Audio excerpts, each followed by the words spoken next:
Hi, I'm teacher Alyssa and I am here to tell you how I would guide students through the 6 steps of ESL vocabulary acquisition. So the first thing I would do would be to hold up my board with the word. I would say the word in my normal tone of voice and speed. Historical records. Then I would break it down for them. If you see these little dots, there are the syllables historical. I would see if they got it. If not, I would guide them through it again.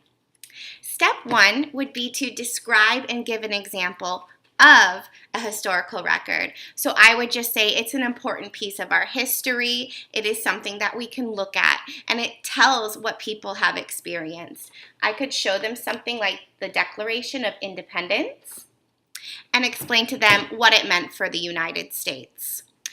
Then step 2 would be asking the student to explain back to me what historical record means. I would make sure they do it in their own words and they could give an example for me.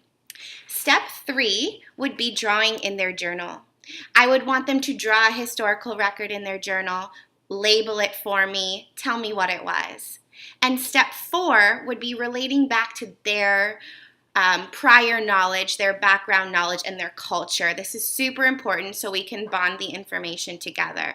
But they could draw a historical record in their notebook that has to do with Chinese history. I would love for them to write in Chinese the historical record name and then describe to me what it meant for Chinese history. Step 5 is where you bring in peer talk, but since there is no peers, you could pretend to be that peer and ask them some extension questions. Have you learned about historical records at school? Have you seen a historical record in a museum? And then level 6 or step 6 is my favorite, which is games. One game I could think of is metaphors. So you could say, a historical record is like a wise old man, or similes, I would say.